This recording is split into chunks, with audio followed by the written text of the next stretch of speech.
You're watching Navigating Bullying, Discrimination and Sexual Harassment in the General Practice Workplace, produced by GP Supervision Australia and presented by Carla Taylor and Maureen Kine.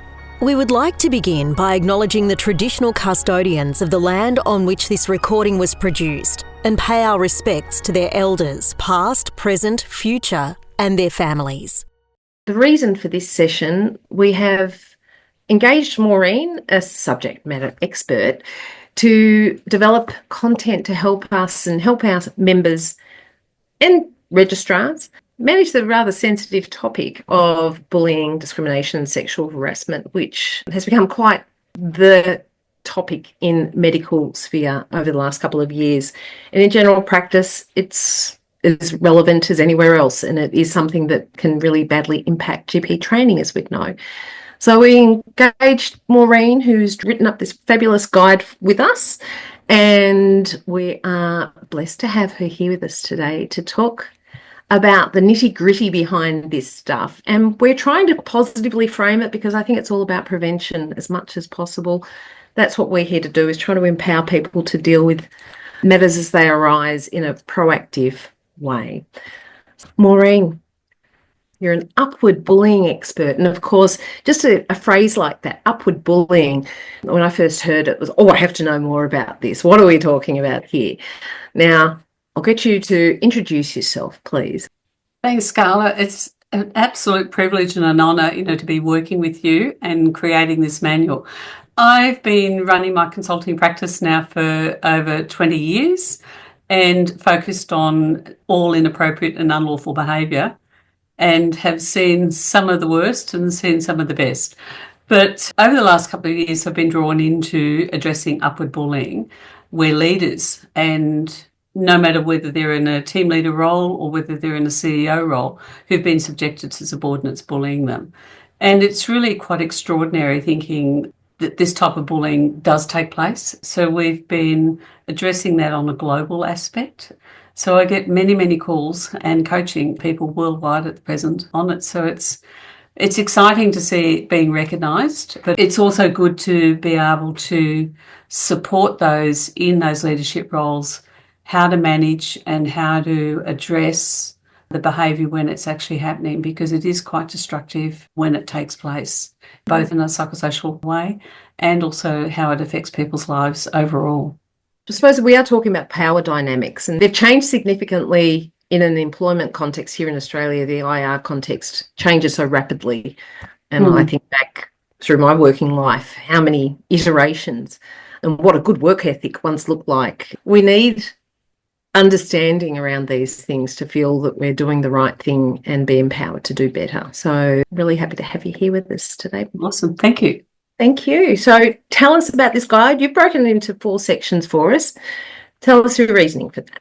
Well, the reason is so that it's much easier to sort of identify, the areas we can fall into. So when we're looking at the terminology around all the various aspects of inappropriate behaviour that's governed by all the layers of legislation, that you're able then to quickly identify where the terminology sits. I think the thing is, it's also about having an understanding and recognising what inappropriate behaviour is and what does that look like. So when we start to think, how do we identify it? Is it direct? Is it indirect?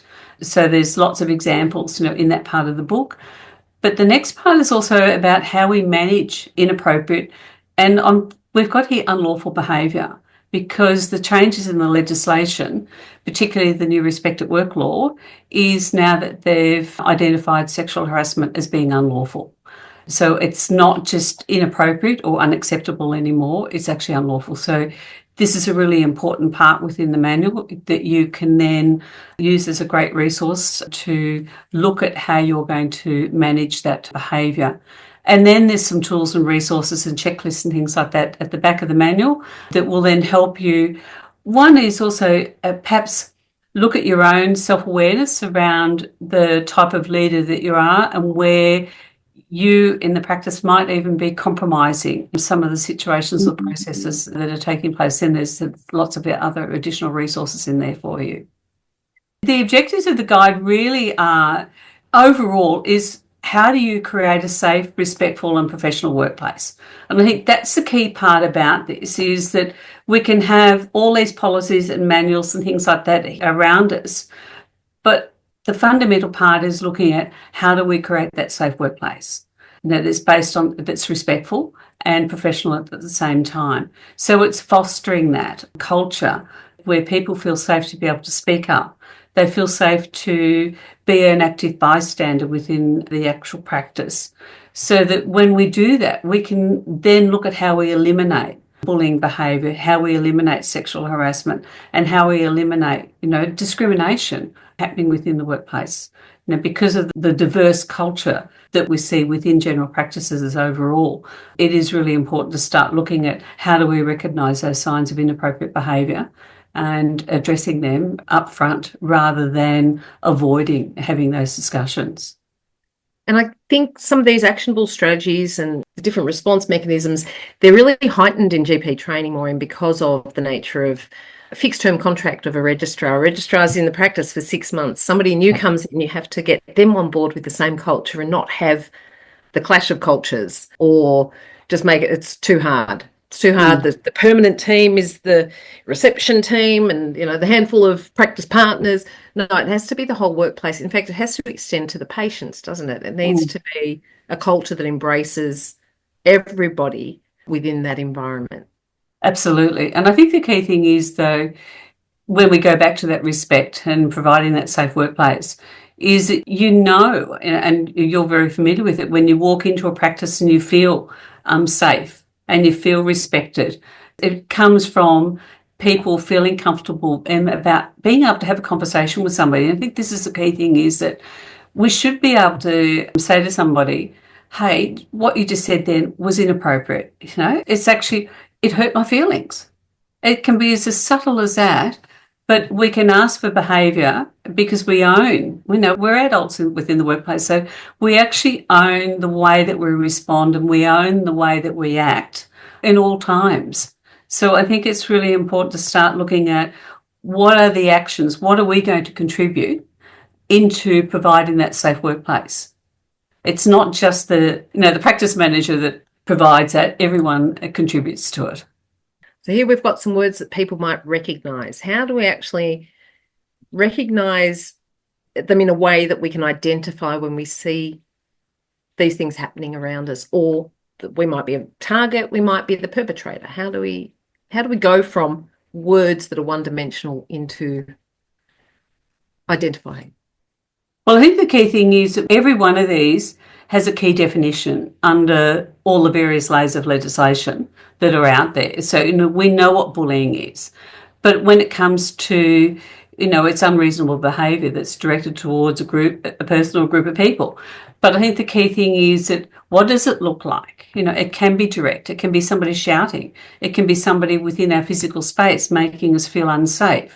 And when we go to discrimination, we start to look at those type of things. So if we look at discrimination, are we discriminating on age? Are we discriminating on race? Are we discriminating on somebody's physical features? All of these key terminologies have got a range of examples or characteristic attributes that are all protected under all of these various definitions. And those key definitions are outlined within the manual as well, individually, with all of their examples around them. So it's a great opportunity to go back and now have a look at some of the new inclusions that we've put in the manual. Big question. What is the difference between harassment and bullying? Because they're used interchangeably, but that's not quite how it should be. No, it shouldn't be. So harassment really is based on a personal characteristic that is used under the definition of the anti-discrimination legislation. So that then is when we start to think about somebody's physical features. We're harassing somebody because of that. We're harassing somebody because of their race. But when we start to look at bullying actually is where behaviour is being directed, that it's unreasonable towards a worker or a group of workers that creates a risk to the work health and safety. And we're not only just talking about physical, we're actually talking about the psychosocial, which now has been included in the new work health safety legislation. It is repeated, whereas harassment only has to be once off. So this is a really interesting one. And I think the key thing is, though, we do have up there that bullying can't be prosecuted under the anti-discrimination legislation, but in Victoria, it falls under the new Brodie's Law, which has been in place now for 12 odd years, that bullying can be criminalised. And it's that alteration to the Stalking Act. Again, when we talked about people there before, we own our own behaviour. So if we participate or become a perpetrator or become an accessory within a situation, you will likely end up in a court of law. So that Brodie's Law just reminds us that not everything is a federal matter or can be taken at a federal level of legislation, that state by state there can be correct changes. So why do people harass or bully? What is the evidence? Well, I think the thing is that when we start looking at values and beliefs, is that, everybody's been conditioned, to the way that they behave. That we've been conditioned by the environment that we've been brought up in. We've been conditioned by the environment that we've worked within. We've been conditioned by the environment that we're educated in. So people bring those values and beliefs into the workplace, and sometimes they actually don't align, with the values and beliefs of that particular practice. So it's important to start looking at what are the values and beliefs that you want within your organisation.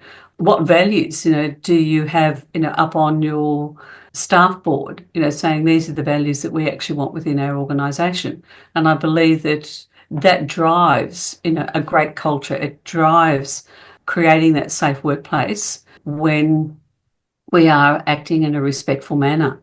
But people do harass sometimes for thrill of power. So when you talked about, sometimes registrars coming into an organisation and they're hungry to climb the ladder, to the next status, that could be, them exercising some power to have what they're driving and wanting. So they may sometimes sort of be upsetting the status quo and getting people off board. Career competition, again, as I said, within the type of environment that you're within, that can be quite common and be seen there. So as a practice manager or, the person who is responsible for managing this is having an understanding around what are the drivers that are people coming into the workplace and being able to address them in a constructive and meaningful manner. It's very tricky though, isn't it, when has the person had a history of being a victim? You can't ask these questions in a job interview. So we've got a whole lot of laws that prevent us from having the information we might need to diffuse or prevent things from happening. We also have the context now where we've got flat hierarchies or flat structures, no hierarchy. You talk about power, but it may not really be real. And you're supposed to be a psychologist to know what you're recognising, how to manage. So has legislation now put us into a position where we need to have that level of knowledge? It's an interesting one. And I think that, when we are interviewing people for roles, having a good structure, what's your interview guide look like? What are the type of questions you're asking? How do you ask questions that demonstrate that somebody is a team player? So it's asking those right questions, and it's something that we can take offline later on, that we've got on offer, in some of our webinars. So we go to the big one for here in Australia. It's a melting pot of sorts, cultural sensitivity, and it works in two directions. It's those coming in, it's those already within a general practice environment, and those workplace dynamics. So what are those little pale orange words? What are those things to do with these issues of conflict and reduced collaboration? So where do communication styles and things fit in this concept of cultural sensitivity and workplace dynamics? It's a really interesting one, and I think that when we start looking at the cultural overlays that are taking place within our workplaces, again, it comes back to the type of discussions, that having that curiosity around asking people what are their thoughts around certain aspects so that we get that collaboration happening and an understanding. I think I've used the word curiosity before there, but it's also having that understanding around what their drivers are and also sometimes the sensitivities that they might have. And I think the interesting thing is that, and I was only speaking to somebody just earlier on this morning, is that there are certain cultures that won't say no. So we need to have the right type of questioning, the right type of communication taking place. But I also think that sometimes when we start to look at our communication styles, is that, some people like to be spoken directly to. I just want the facts. Give me the information there and then. And sometimes people might think that that person is actually bullying them because of their communication style.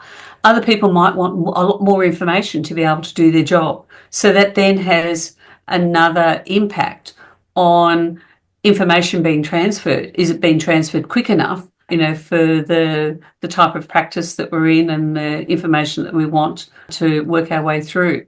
So again, we need to have an understanding around how people want to be spoken to and not taking offence because somebody wants, I just want it directly. This is an interesting one when we come up to that self-awareness. So I think the key thing is that when we start looking at people who are, seekers, they haven't established what they want and they don't know how they're going to get it. And so they're very early on the curve to understanding where they need to go in their self-awareness. We start to look at people pleasers, and those are the type of people who tend to say, yes, I'll do it, but at their own displeasure. So sometimes that displeasure can actually be seen that they could then become sabotagers of parts of the organisation because they're not getting what they need. The introspectors know what they want, can be a little bit brazen, so therefore can sometimes be doing things with a bit of a knee-jerk reaction and therefore upsetting the status quo. I think the key thing is looking at being aware, so knowing how I'm going to do it, but also then having that high self-awareness that they can also stop and think about the impact of their decisions and their actions as to getting the best outcome. This leads into that very nicely, the whole professional standards and conduct. How does this fit? It's an interesting one because the guide itself sits alongside the professional standards and conduct. So the practice is governed by this. That's what your risk management is about at the end of the day. So the manual itself is sitting alongside it, but it's giving you a much deeper insight into all of the variables in managing, the inappropriate and unlawful behaviour at the end of the day. The list is long in GP training, and I know we've added to what was originally drafted here. The leadership comes from, pretty much everybody in the practice, in general practice, especially in the GP training world, where it's not just clinical leadership, it's also business leadership, employment leadership, leadership with patients who are seeking non-medical guidance as well. There's a whole range of things that are at play here, that everybody plays a role. Everyone. And I think that's when we start looking at, say, the legislation around the new Respect at Work laws. Everybody has a role to play in providing a safe workplace and eliminating, that behaviour. So everybody, steps into a leadership role no matter where they sit within the organisation or within the practice itself.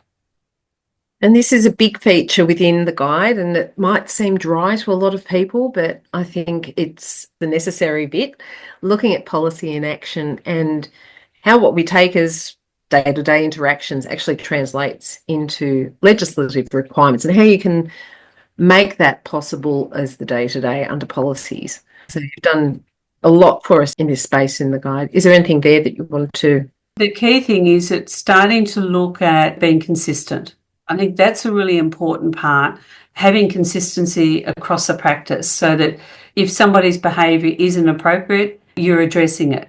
You're not just addressing somebody because you don't like that person or they're not your favourite person.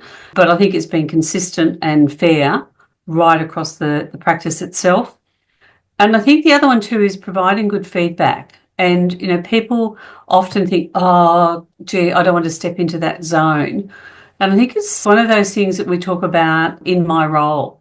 So if I'm in a sort of a leadership role within the organisation, in your role you have a responsibility now, to be proactive and providing that safe workplace. So feedback is a really important part of how you eliminate and how you address inappropriate behaviour early in the piece rather than waiting for it to end up in a crisis stage.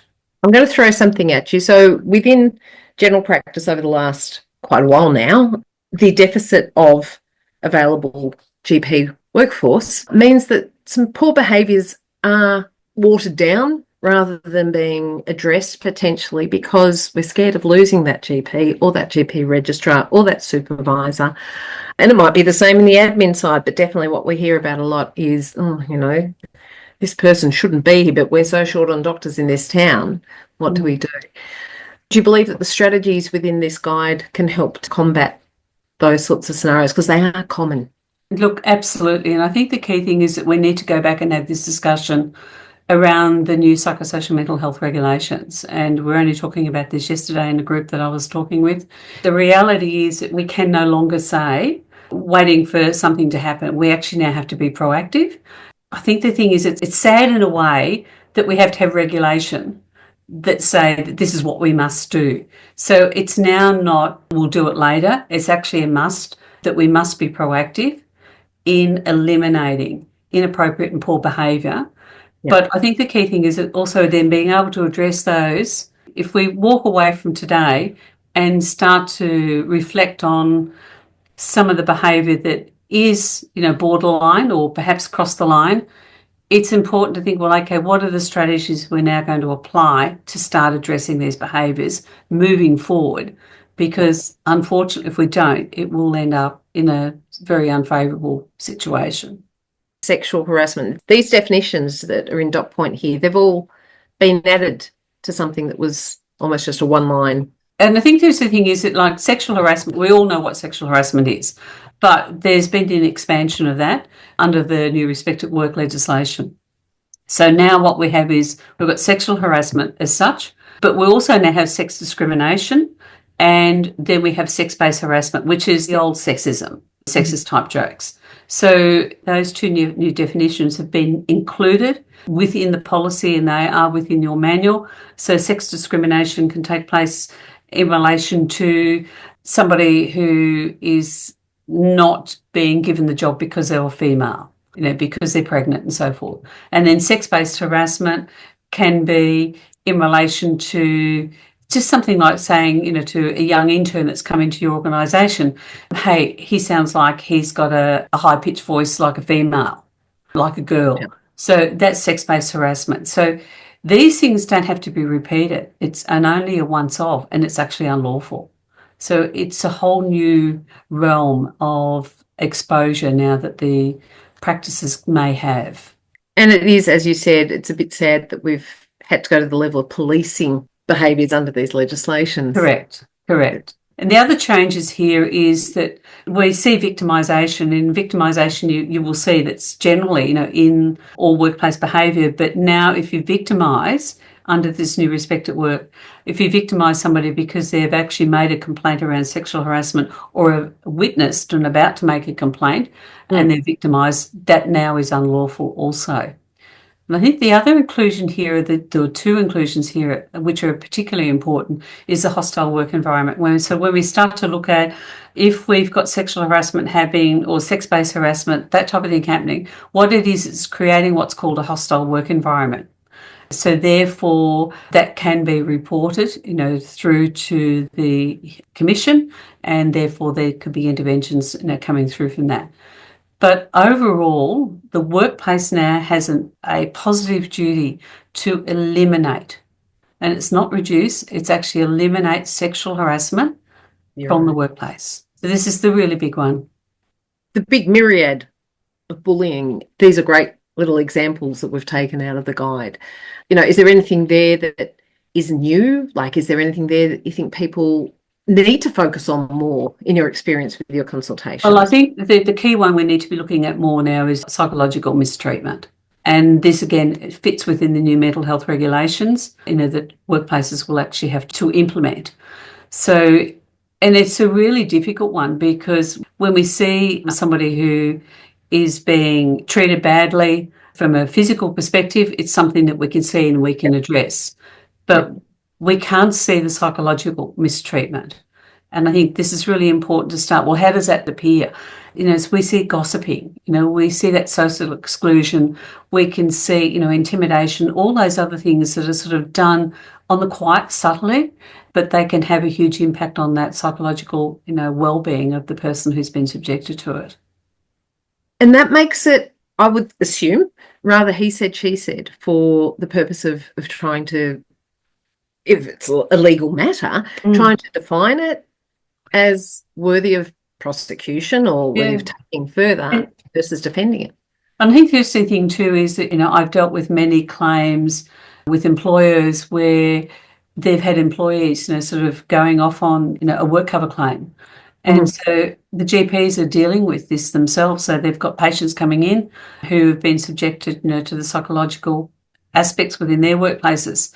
So it's a really difficult one that it's going to take some time to navigate our way through this one. I don't have all of the answers. None of us have all of the answers on this particular one, but it's an important one to start being, I think, human. And I think I was using that in a call this morning. It's about being human-centric and being able to have conversation with, your workers and having an understanding about what are the things that might be influencing them. And you can see sometimes, you can see somebody who's struggling. They're not doing their work well. They might be having additional sick days. So they are your warning signs that is there. And there you go. This is what you'd be looking for. And some of them are still invisible until a confession is made, until that communication starts. So it's not really a confession, it's that disclosure, and that can come straight at the HR level, like it's gone straight to the top, or it can actually come at a point where you can fix it or address it, minimise and really help somebody through. That's the point that we want to be focusing on getting to, rather than it exploding. It's that early intervention. Yeah. And I think that goes back to knowing your workers, knowing the people who are in your organisation, and you'll see the early signs. If you've got that self-awareness, we were talking about having that high self-awareness earlier on, if you've actually got that, you can see it. It's almost like you can see it, can smell it, you can taste it. I think in a world of AI, we still have to be really cognizant of what's going on with people. In fact, more so than ever. And the negative impacts on the practice there, I'd say, are just a nice little nutshell, but there's more than that beyond. And the negative impact on a team goes a long way beyond these 3 points as well. And I think particularly when we think about the negative impact on the practice, particularly when you're looking at regional locations, is, people, start to talk in the community. Well, I'm not going to go and work there because it's pretty toxic. So, when we're talking about trying to get people within the practice, it has a huge impact on it overall. Has directing an employee to perform their work to an acceptable standard suddenly being redefined as bullying? So where is the dividing line? And that's what we wanted you to answer for us today. Well, I think the key thing around this is that it's, again, having clarity around expectations. So when you employ somebody, they have a job to do. So do you have clarity around what those expectations, what are the tasks that you want them to do? So we're actually going to have discussions with people around their capability to do the task, and the other one is whether their behaviour is inappropriate. So the key one is, have we got clarity around the expectations of the job? And if we've got clarity around what those expectations of the job are, we can definitely have a discussion around that they're not meeting the requirements. And it comes back to the inherent requirements of the job. And I think that's a really important part, to make sure that you've got clarity around that. So you're not going to be bullying, you're not harassing somebody when you're having a discussion around their performance. Whereas if it's a behavioural issue, then it's a separate discussion. Does this apply to that concept, this direct versus indirect discrimination? Discrimination here, when we talk about direct and indirect, we're talking about the key characteristics that are protected under the Equal Employment Opportunity legislation. So they are, when we're talking about treating somebody, say, direct discrimination, treating an individual or group unfavourably because of a presumed characteristic or protected characteristic or presumed characteristic. So that's age, pregnancy, breastfeeding, all of those. And then when we come into the indirect, it can be treating an individual unfairly because of the expectations that might disadvantage a person or a characteristic. So it might be that we might have an organisation that says, well, remember when the police force wouldn't hire anybody under 5'8" or 5'10"? Mm. So that was on a physical characteristic. So sometimes we can have physical characteristics, we can discriminate on those. If we turned around and said, well, we're only going to hire females as receptionists, we're not going to have any male receptionists, that is an indirect discrimination there. And this is a great word that means different things to different people. What is vilification within this context? Normally when we see vilification, it normally comes on the weekends. Generally, it's in the paper after football and things like that. So that's where we tend to see it. But when we come to think about it in the aspect of a practice, because we are so culturally diverse, we can see vilification starting to take place within the practice. And I think it's really important to have an understanding around how somebody might incite, hatred or serious contempt, for a race or religion because of the area that, people might be living and congregating in. So it's important to have an understanding around the seriousness of what this could lead to. And clinically, a lot of this information would be important for our supervisor and registrar, where the impact on their patients and their health can come from a lot of these different things that are happening to them, and getting them to disclose that some of this is actually behind what's happening in their physical and mental health is probably paramount too. So diversity and inclusion. Tell us about, how does this sit within this framework of discrimination, bullying and harassment? It's been an interesting one, and I think there's been a lot in the news about this just recently. And I think that diversity and inclusion is something that we need to be doing a lot better than what we have. Like when we start to look at the diversity side of things, is that you were just saying there before, people's mental health, the culture, our religion, our class, that is all part of our social identity. But when we come into it from a professional perspective, we're looking at, the education that we're bringing, the skill set that we're bringing into the organisation. We're looking at, the organisational level. We're looking at the profession itself. So it's important to start looking at, it's that inclusion, it's bringing it together. And there was a little phrase, I think.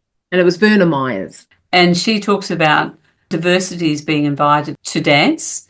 Inclusion is actually being asked to dance. Yeah. And I think that's what the really important part about is that it needs to be combined.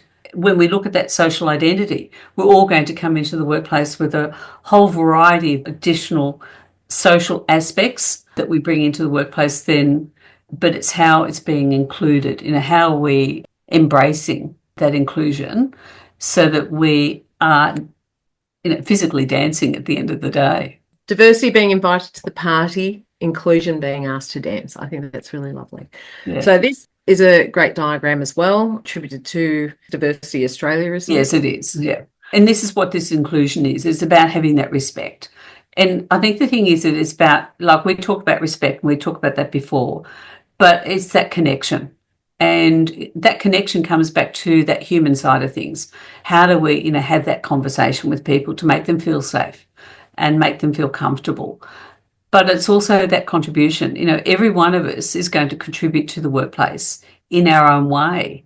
And are we allowing for that contribution, to be happening? And I think that's another thing, because sometimes we, might push back on people's ideas because they've come from a different ethnicity, because they've come from a different background. And so we're not allowing that contribution. And that's part of that inclusion, is that everybody's got a story, everybody's got some sort of value that they're going to bring to the organisation. The upward bullying, I think, as I say, I don't think a whole lot of people had heard of it until recently, if at all. Just in a nutshell, what is upward bullying in the context of GP training, do you think? Well, I think the key thing about it is that, when we think about it in the GP setting, is that it's where we have somebody disrespecting intentionally. We tend to see it's an intentional behaviour. intentionally disrespecting the leader or their manager or their supervisor and having total disregard, for their seniority. In a flat structure like general practice, as we said earlier, the leaders we could define as almost everybody within the practice, some form of a leadership role. Does upward bullying as a concept still apply in that kind of a flat structure? It does, because I think the thing is you've still got a practice manager there, and that practice manager could be upward bullied. Somebody could be sabotaging their work. There could be, we look at even meeting disruption.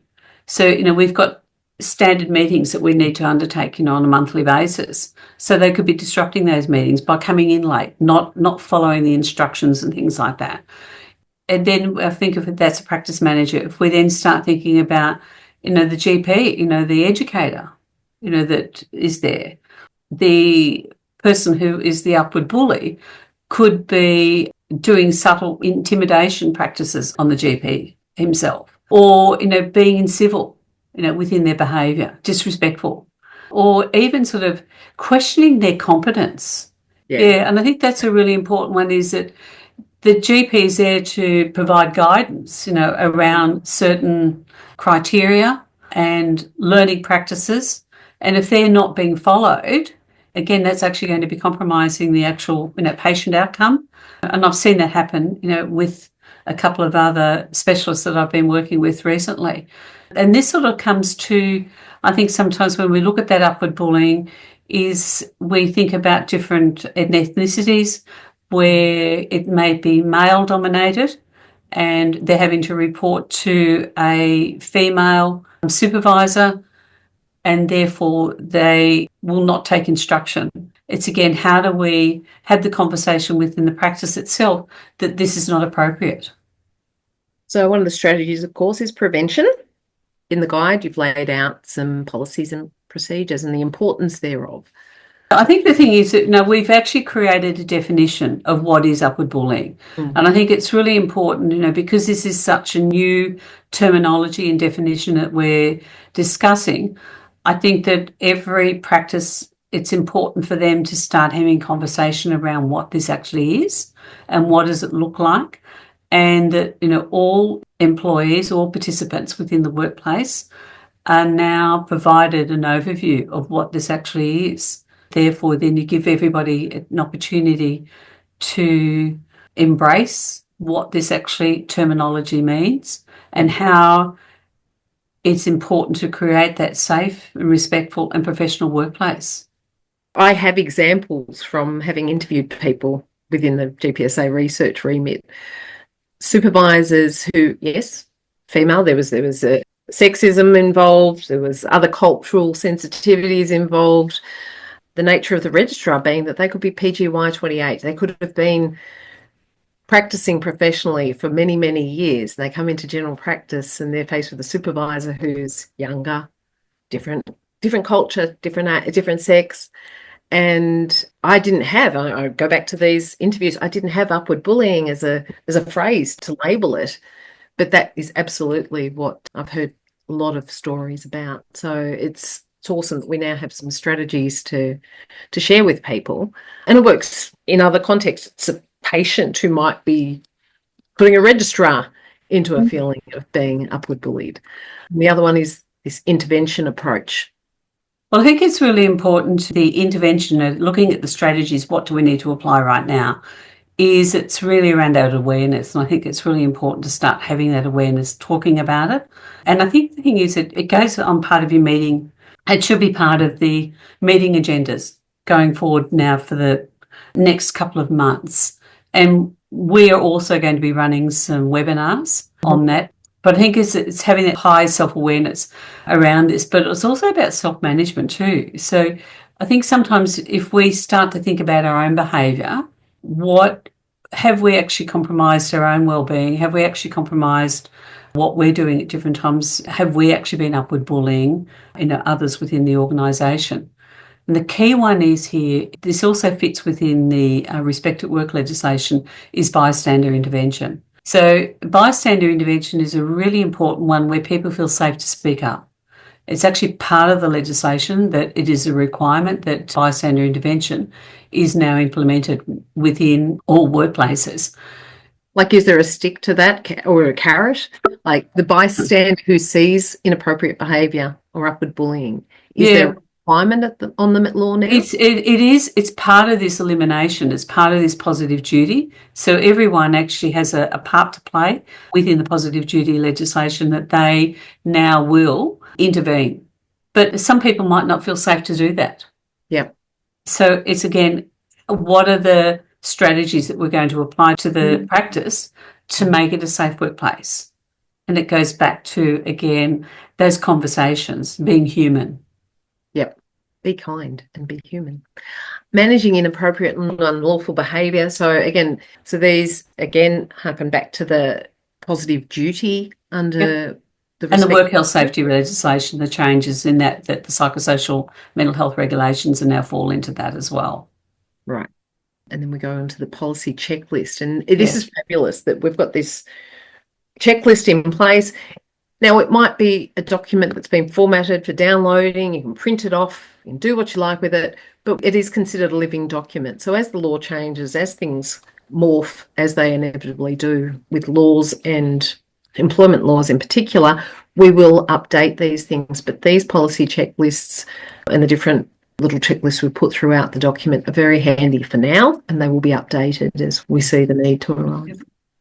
We go back to that responsibilities and accountability. Yep.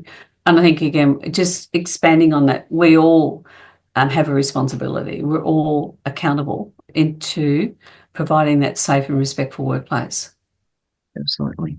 So, again, sometimes we know that we should be doing something. We don't know the when, we don't really know the how, but we have an inkling. The guide will help you step through the process, and where there's not definitive answers, because every situation can be quite different, it will be pointing you to best practice references. And there are a lot of references that you've provided and additional resources in the guide, which will give people some form of empowerment and ownership to manage these things successfully. It is important, if there is an incident, to follow what we've outlined in the guide, because otherwise, if we don't follow that, we could then end up sort of in a situation where, Fair Work might be involved, or the Commission might be involved. Prevention's really, really good. Absolutely. The recommended focus areas. This is about the how do you create and maintain a safe, respectful, productive and professional workplace. And this is your real framework here. And speak to anything there. The remote work, what's meant there as a concept? Yeah, when we talk about remote work, is that sometimes we can have people going, to see patients external, from the workplace. We can be also sending people out of that workplace into people's homes and looking at, are we providing them a safe workplace when we're going into that as well? That's one of the areas around remote work, but it's also... That's the practice's obligation to the practitioner who's going out, not the practitioner's obligation to the patient. So you're talking the workplace. Yeah, I'm talking about more of the workplace. So we have an obligation, to make sure that when we are sending people out, that it is safe. I've seen councils now that won't send female engineers out onto, people's homes on their own anymore, because it's not safe. They've deemed it not safe. So we've got these type of things that are happening at the moment. So it's, again, if the practice believes that that particular person's not going to be safe in that remote environment, is that then they need to look at what are they going to put in place to make that safe for that person to be there. The only other thing there that I want to ask about is intersectionality, which I'm sure some people will also be madly Googling to see what that means or in this context. Can you help us there? When we start looking at the variety of different ethnicities, different cultural overlays, we've got a whole range of various aspects that we're diving into when we start to look at all of that. And I think we've got a fair bit outlined, within the book on that. The thing is that when we start looking at how are we going to be responding to workplace misconduct, and I think that when we start to look at all of these variables, is that how do we make sure that we are covering all of these, and how do we make sure that we are considering all of these various aspects when we are addressing misconduct. So I think the interesting thing is that, we talk about being neutral, and I think the other one is that, and that's not having bias. If we can't address a workplace misconduct and not be biased about, that person or that situation, is that then they need to look external to get, a investigator to come in and handle that. One of the things I talk about psychological safe workplace is, so we all want to have a trust-driven performance workplace. We want people to be trusted. So everyday behaviour aligns with our values. All employees are treated consistently and professionally, and business decisions based on legitimate business criteria, and all concerns are welcomed, handled and promptly and professionally. And I think that's the key thing. We talk about speak up and bystander, but how do we welcome somebody's concern? And I think that's a really important part. This is the information that you will find within the guide. The guide's free to download, print it off, have it available for everybody within the practice, whatever their role. Have it within the tea room. That's one of your recommendations, isn't it, Maureen? So absolutely. People know their rights. They also know their responsibilities, and they know how to go about reporting and what it means for your practice, for professionalism to be key. Mm-hmm. So these are just the 4 simple principles of managing an issue or claim. The key one in that too, Carla, is that when you are investigating a complaint, it's all about facts. I think that's a key one. It's not hearsay. It's actually factual evidence. It's critical. Yeah, there is a specific page that we've created for GPSA on our website, so that'll take you to there, and it'll take you to where you can register for some webinars, and also that then send an email through to my team so that they can triage your call, and then we can respond with the appropriate person to that for you. Can you advise strategies to deal with bullying that sits behind supposed humour? That fits into one of those definitions, depending on whether it's sex-based or otherwise. Absolutely. And I think that this is the interesting thing now, is that some of the things that we've allowed to go under the radar. The launch of the new manual is a perfect time now to say, hey, look, we're going to be addressing, these behaviours going forward. Maureen, thank you so much. Hope you all download, use this guide. Let us know if there are specific questions that you'd like answered in the guide going forward, because it is a living document that we can keep building on, build out some FAQs around your needs. Everything we do is for our members, and we're very honoured to have had somebody like yourself, Maureen, to contribute your expertise in to help us with this content. So thank you. Thanks very much. I really appreciate it. Thank you all. Thanks for watching. We'd love your feedback. Please comment or subscribe to our YouTube channel for updates on new videos. If you'd like to ask a question or suggest a topic, you can contact us via our website at gpsa.org.au. GP Supervision Australia is supported by funding from the Australian Government under the Australian General Practice Training Program.